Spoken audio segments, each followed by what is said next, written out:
The liar's paradox is a philosophical assumption that a liar who lies must be telling the truth. The flaw in it is that liars don't tell the truth. In our third story in the countdown, not just the Obama campaign, but outside observers like the Associated Press have suddenly begun calling out the lies of the McCain campaign. Throw in a dose of hypocrisy and that projection we discussed on Wednesday, and you have this new TV spot. He was the world's biggest celebrity, but his star's fading. So they lashed out at Sarah Palin, dismissed her as good-looking. That backfired, so they said she was doing what she was told. Then desperately called Sarah Palin a liar. How disrespectful. And how Governor Sarah Palin proves them wrong every day. I'm John McCain, and I approve this message.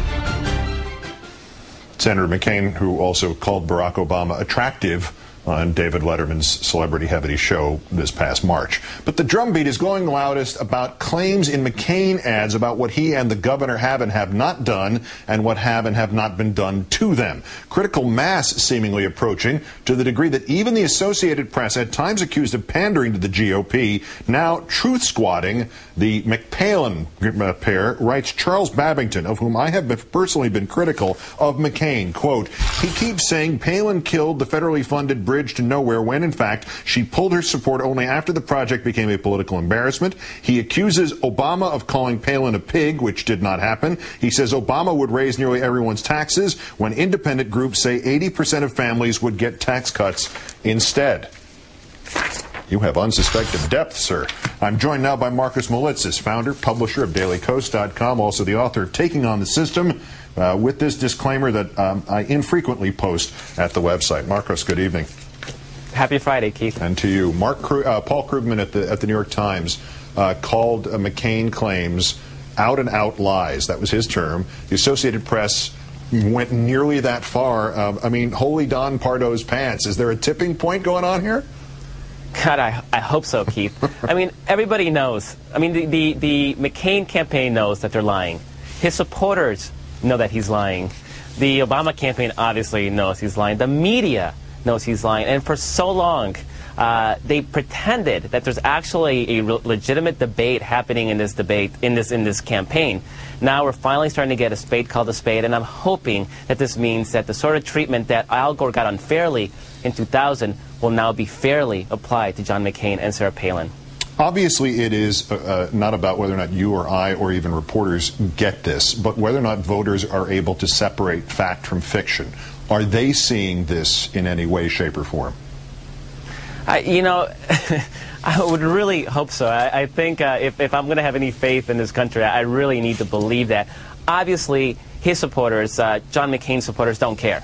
They're gonna anything that angers liberals, anything that scores cheap points, anything that gets Barack Obama off his message for a day is fantastic, because if Obama gets to talk about the issues people really want to talk about the things that they need to make their lives better, John McCain doesn't stand a chance. So the best chance they have is to knock him off balance every day by throwing mud and knowing it ain't going to stick to the wall. But they don't care, because tomorrow they'll have something new to throw at that wall. Now, the idea of the lie is not exactly new in American politics, but the idea of it doesn't matter whether or not people believe it, just as long as I keep a variety of them going, is maybe kind of new. You mentioned the Gore campaign, or the campaign against Gore.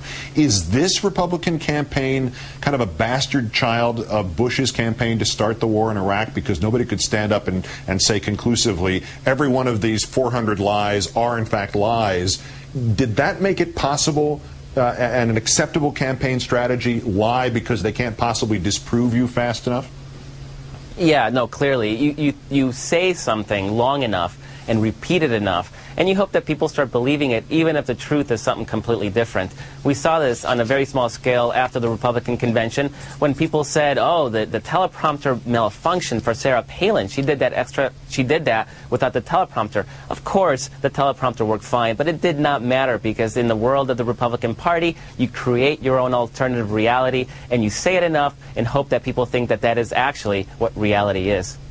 Your new book, Taking on the System, is discussing the rise of, in part, technology in giving ordinary people a larger role in this political process, or whatever we have that looks like a political process. Is it impacting? Are you able to sort of document where it applies in this election? Well, I think it's absolutely having an impact. For one, just on a broader macro level, this has allowed the Obama campaign to really speak to his supporters directly without going through the media filter, because we know, given the way the media has covered this campaign, that if we depend on the media, we're in really big trouble as progressives.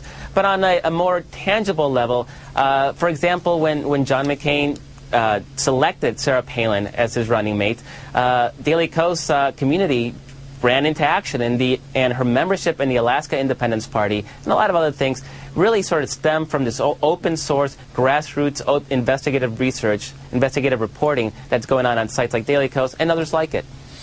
And the use, finally, to come back where we started, the use of the term lie, even by one political campaign towards the other, that is kind of a watershed thing. People have been reluctant to use it. Why be reluctant to use it if that's the apt word? Well, you know, Democrats haven't been lying in the campaign, so Republicans haven't had any occasion to use it, because they would have had no problem doing this a long time ago had the opportunity presented itself. It's art side. I mean, I think you have somebody in Barack Obama who really believes in this high-minded, changing politics thing. Reality is that politics is still a blood sport. Well, let's see if we can arrange someday next week in which everybody just goes around and answers every question. In what regard, Charlie? We'll just call it Sarah Palin Day. Marcus Malitzis of the Daily Kos. A pleasure as always, my friend. Take care. Thank you very much. Meantime, Senator McCain appeared on The View today, and while the strict construction of the United States Constitution does not normally elicit guffaws in daytime TV, it did there, albeit in a very uncomfortable way. Mr. McCain said he would appoint Supreme Court judges who strictly construed the Constitution. Whoopi Goldberg asked if he wanted strict constitutionalists. I want people who interpret the Constitution of the United States the way our founding fathers envisioned for them to do. Should I be worried about being a slave, being returned to slavery? Because certain things happened in the Constitution that you had to change. I understand your point. I understand that point, and I get it. Thank you. Before we go, that's an excellent point. Thank you, sir. You and Shelley, we'll take care of you. Us white folk, we'll take care of you. Oh, my God. Cindy McCain joined him and said that, like her husband, she's always been pro-life. She was asked if she agrees with Governor Palin that there should not even be exceptions for rape or incest. Mrs. McCain said that she and her husband disagreed with Palin on that. Senator McCain also insisted that his recent ads, quote, are not lies. But when pressed by Barbara Walters on what specific reforms Governor Palin had brought to Alaska, he referred to cutting earmarks. Ms. Walters corrected him that Governor Palin had accepted earmarks. And when McCain mentioned how Governor Palin had sold the plane, Walters added, quote, she sold it at a loss.